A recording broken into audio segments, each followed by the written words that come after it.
into Hollywood, and that was about when we were 7 years old. And we were just putting people into comedy clubs and putting people into college work and corporate work. And opened up here in 1990 as a theatrical agency. But we always kind of just followed the beat of the drum. And what happens is that when you represent comedic talent, it's impossible to say you don't represent writers. They've written their own act. We moved on later on to Groundling people and Second City people, and everybody who's that kind of performer is a writer. A lot of them are people who've created shows that are on television now.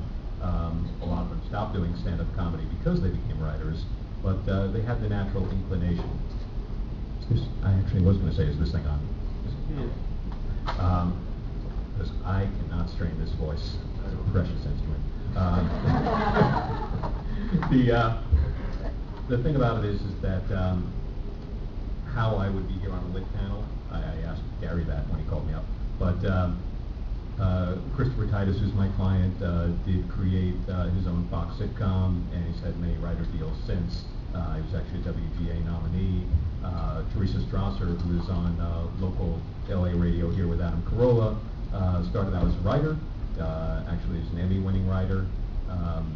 And my client Oscar Nunez, who's on The Office, created a show for Comedy Central last year called Halfway Home, and created it with a few of my other clients. And it's a natural transition, and it's a different way than starting with a script. You're starting with a persona and working out, and trying to stay true to that persona and build a world around it. So.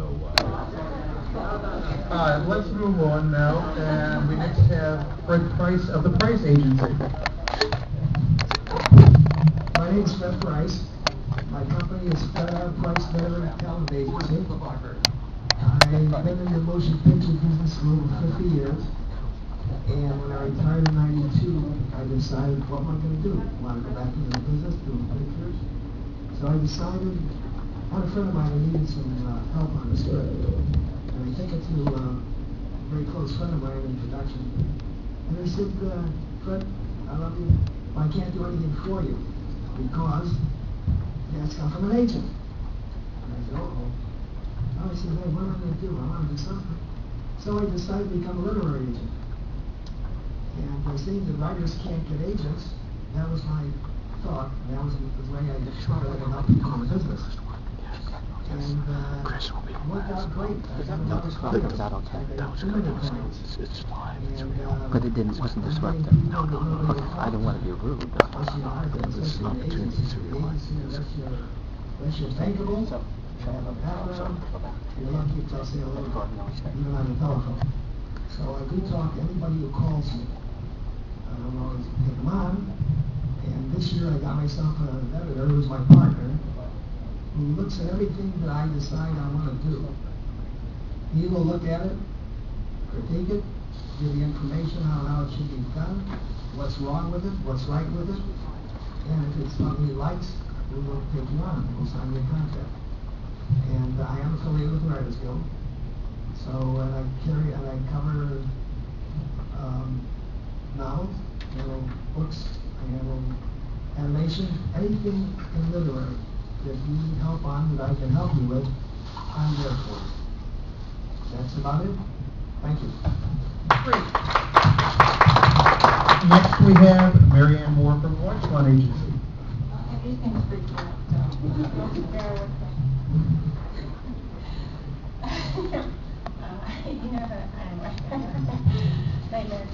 Anyway, I'm Mary Ann Moore from Larchmont Literary Agency. We are a small boutique agency, but I have clients, and we represent purely screenwriters and directors. Our directors have to be writers as well. We don't really have directors for hire. We're not really in that business.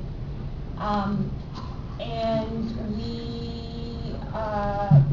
my colleague started 25 years ago in one of the big agencies, and did that run around town, and then decided he didn't like a lot of the stuff was going on. It wasn't the right environment for him. Started his own agency. I was marketing bus tours to old people in Providence, Rhode Island, and hated my life. I was living in Toronto, working in Providence. They flew me back and forth, but I sat on the board of the Toronto International Film Festival, and I was an English major in college, and I grew up without a TV and a telephone, and so I had been reading from a very, very early age, and I have a friend who's an actor, and he's like, what are you doing? Like, you should be in this business. So I'm a bit of a late bloomer, but 4 years ago I ditched everything and moved out here and started working with my colleagues and love it. And it's an amazing job to work with writers. I probably differ from a lot of agents in that I do read cover to cover. Again, I'm like Lamar, I can't stand not finishing it, even if it's bad. And I will say to my writers, and I will say to students, when I sometimes speak at UCLA, like, you'll learn more from the bad scripts than you will from the good scripts, because the good script is done so flawlessly well that you can't figure out how they did it. Every script I read, I learn something from. I hate premieres because I think you don't get real audiences, so I try and not go to those, and I will see 3 or 4 movies a week in the theater because you get a real read of an audience. And like some of the book agents were saying, we have agents that we work with in New York and stuff that we will represent the film rights for around town. So they will send us galleys, or they'll send us the manuscript, and we will go back to them and say, yes, we think we can sell it, no, we don't think we can sell it. And then if it's something we think we can sell, we will do it. And we do have guys working in TV, but mostly because there's more and more crossover between feature and TV than there ever has been before. So we get calls for our feature guys to direct pilots or to develop pilots or write TV shows or that kind of stuff. So I end up working both in the independent world as well as the studio world. Books, I have a couple of clients who've written books. And, I have an eclectic, we have a crazy mix of clients. I mean, I have ex-felons, I have an ex-Navy SEAL who I literally never know where he is. He's usually in Afghanistan or Iraq, and I really don't want to know.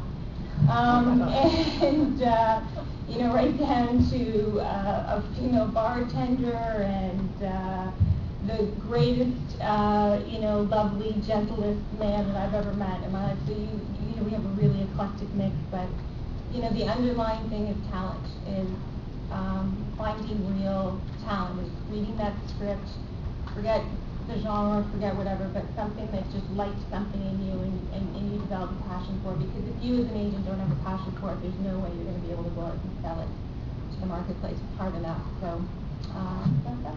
Great. And then last but not least, just joining us, Chris Lockhart from William Morris. Sorry I'm late. My name is Chris Lockhart. I'm actually formerly from ICM, and over the summer there was a little coup d'etat there, and so I've landed at William Morris, and I was the executive story editor at ICM. Not quite that anymore at William Morris, but I traveled with Ed Lamato, who was the former co-president of ICM, and I've been working with him for almost a decade now, helping him find projects for actors that we represent. Just a handful: Richard Gere, Denzel Washington, Steve Martin, Mel Gibson, some other people who probably slipping my mind. Claire